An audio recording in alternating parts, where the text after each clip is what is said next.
Hello everyone, my name is Ling and today I'd like to tell you about The Little House Chapter 6, Two Big Bears. Then one day, Pa said that spring was coming. In the big woods the snow was beginning to thaw. Bits of it dropped from the branches of the trees and made little holes in the softening snow banks below. At noon, all the big icicles along the eaves of the little house quivered and sparkled in the sunshine, and drops of water hung trembling at their tips. Pa said he must go to town to trade the furs of the wild animals he had been trapping all winter, so one evening he made a big bundle of them.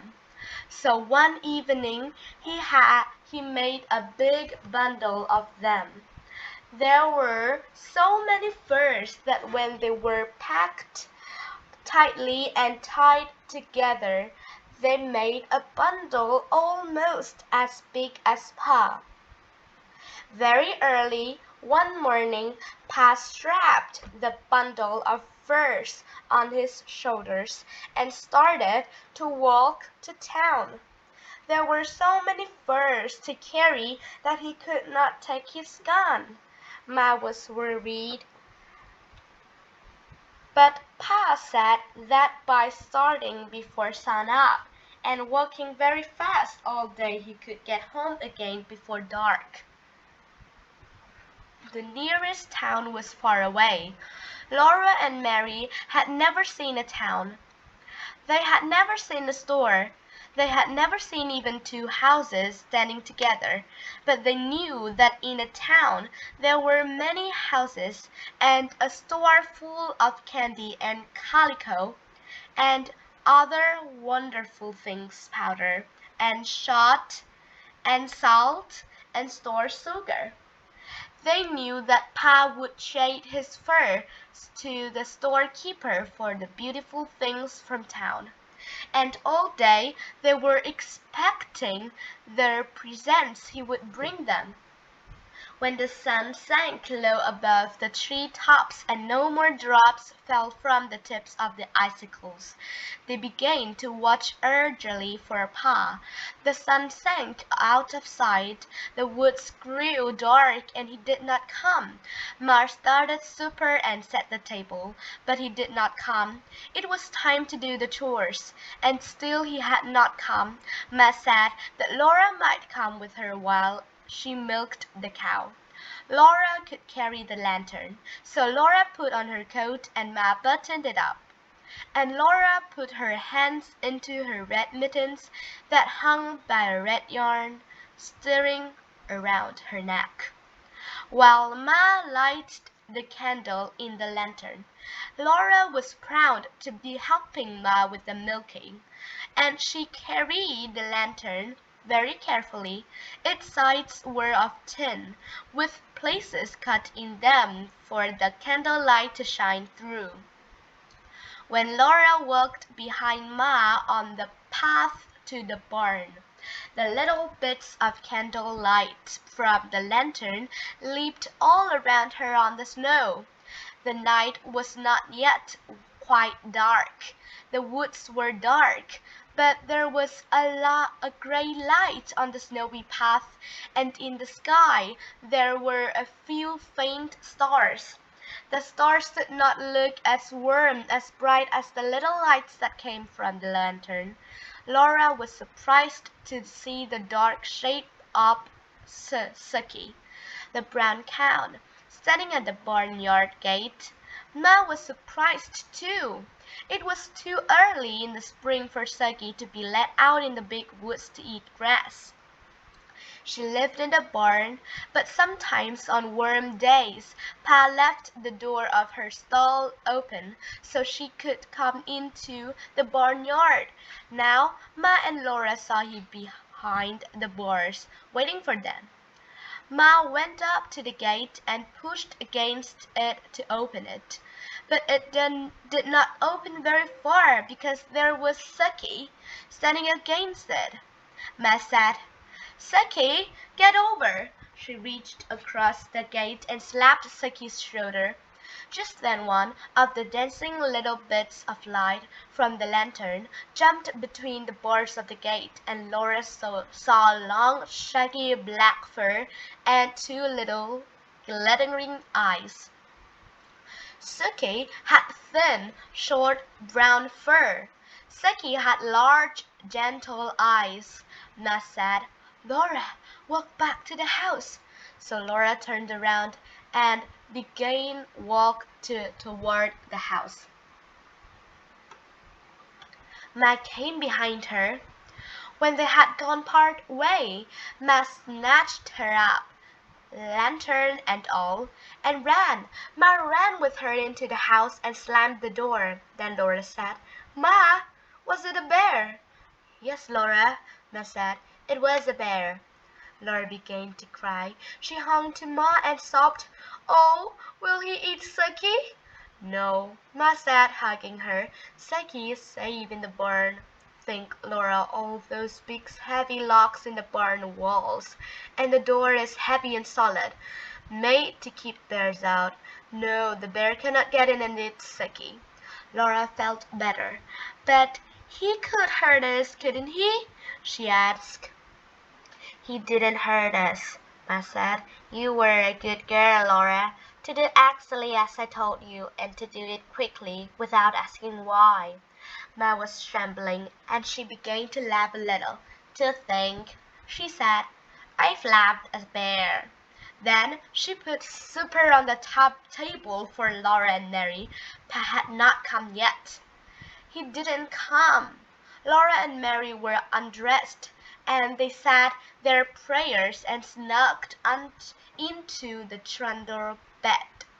Ma sat by the lamp, mending one of Pa's shirts. The house seemed cold and still and straight without Pa. Laura listened to the wind in the big woods. All around the house the wind went crying as though it were lost in the dark and the cold. The wind sounded frightened. Ma finished mending the shirt. Laura saw her fold it slowly and carefully. She smoothed it with her hand. Then she did a thing she had never done before. She went to the door and pulled the leather latch string through its hole in the door, so that nobody could get in front outside unless she lifted the latch. She came and took Carrie, all limp and slipping, out of the big bed. She saw that Laura and Mary were still awake, and she said to them, "Go to sleep, girls. Everything is all right. Pa will be here in the morning." Then she went back to her rocking chair and sat there rocking gently and holding baby Carrie in her arms. She was sitting up late waiting for Pa, and Laura and Mary meant to stay awake too, till he came. But at last they went to sleep. In the morning Pa was there. He had brought candy for Laura and Mary, and 2 pieces of pretty calico to make them each a dress. Mary's was a china blue pattern on a white ground, and Laura's was dark red with little golden brown dots on it. Ma had calico for a dress too. It was brown with a big feathering white pattern all over it. They were all happy because Pa had got such good prices for his fur that he could afford to get them such beautiful presents. The tracks of the big bear were all around the barn, and there were marks of his claws on the walls. But Suki and the horses were safe inside. All that day the sun shone, the snow melted, and little streams of water ran from the icicles, which all the time grew thinner. Before the sun set that night, the bear tracks were only shapeless marks in the wet, soft ground, After Super Part took Laura and Mary on his knees and said he had a new story to tell them, the story of Pa and the Bear in the Way. When I went to town yesterday with the furs, I found it hard walking in a soft now to town. It took me a long time to get to town, and other men with fur had come in earlier to do their trading. The storekeeper was so busy, and I had to wait until he could look at my furs. Then we had to bargain about the price of each one, and then I had to pick out the things I wanted to take in trade. So it was nearly sundown because I could start home.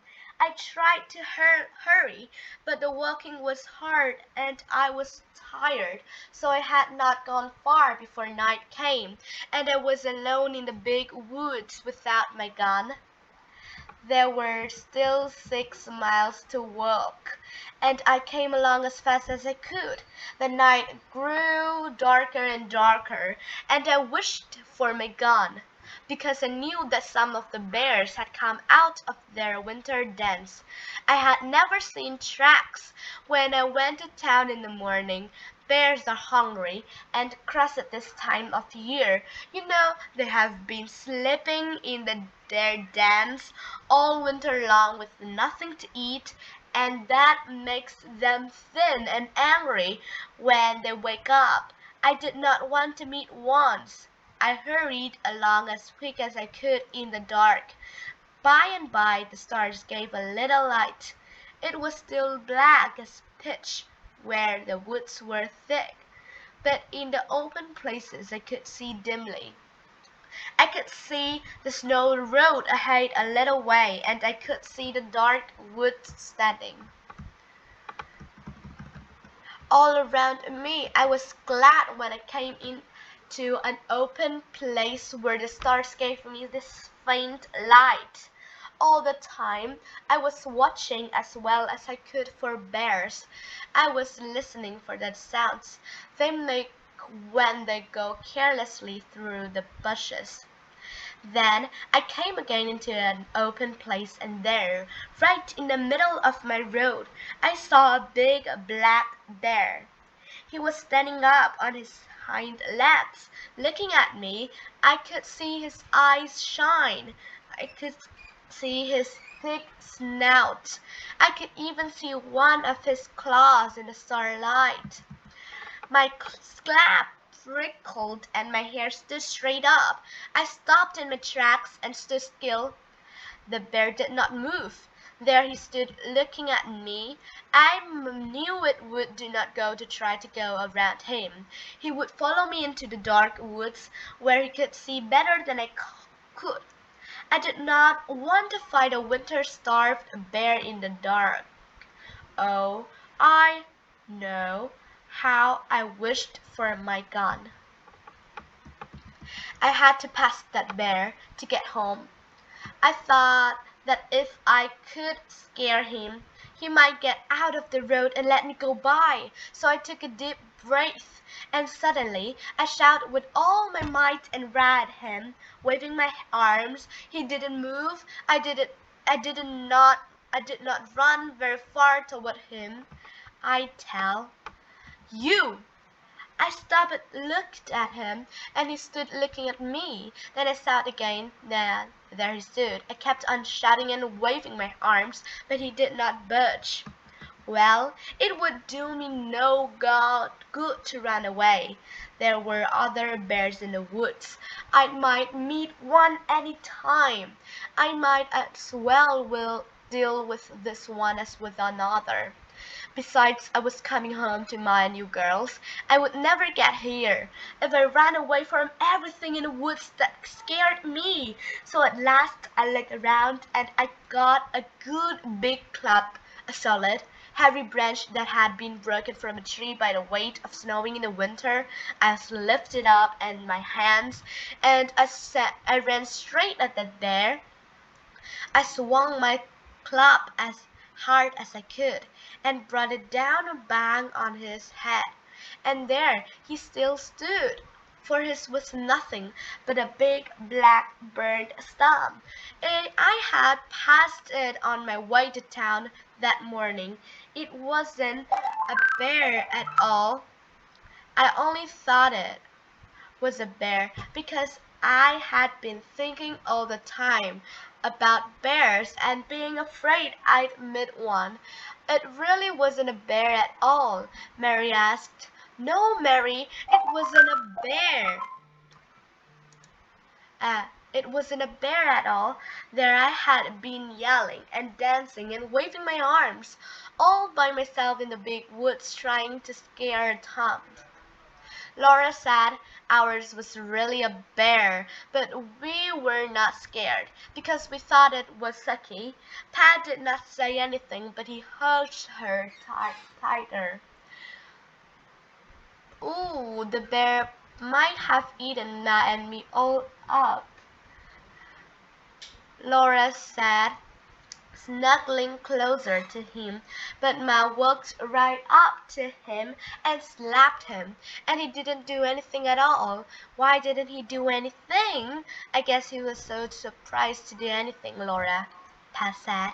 I guess he was afraid when the lantern shone in his eyes, and when Ma walked up to him and slapped him, he knew she wasn't afraid. Well, you were brave too, Laura said, even if it was only a stump. You thought it was a bear. You'd have hit him on the head with a cup of being a bear, wouldn't you, Pa? Yes, said Pa, I would. You see, I had to. Then Ma said it was bedtime. She helped Laura and Mary undress and button up their red flannel nightgowns. They knelt down by the trundle bed and said their prayers. Now I lay me down to sleep. I pray the Lord myself to keep if I should die before I wake. I pray the Lord my soul to take kiss the bath and tucked the covers in around them. They lay there a while looking at my smooth parted hair and her hands busy with sewing in the lamplight.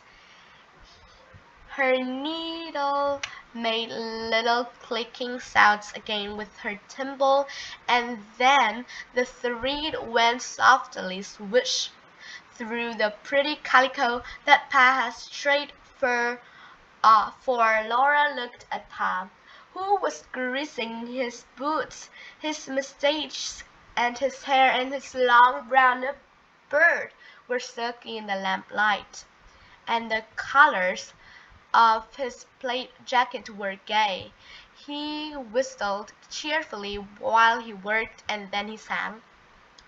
The birds were singing in the morning, and my girl, and the ivy were in bloom, and the sun over the hills was a dawning. 'Twas when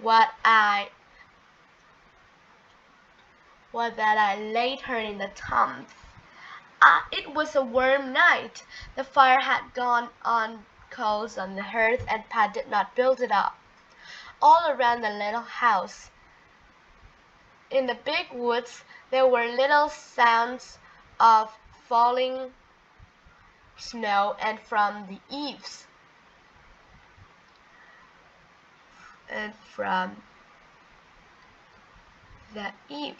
there was the drip, drip of the melting icicles.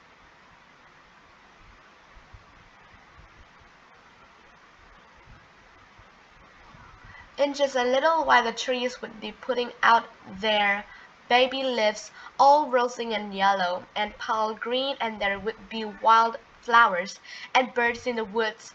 Then there wouldn't be no more stories by the fire at night, but all day long Laura and Mary would run and play among the trees, for it would be spring.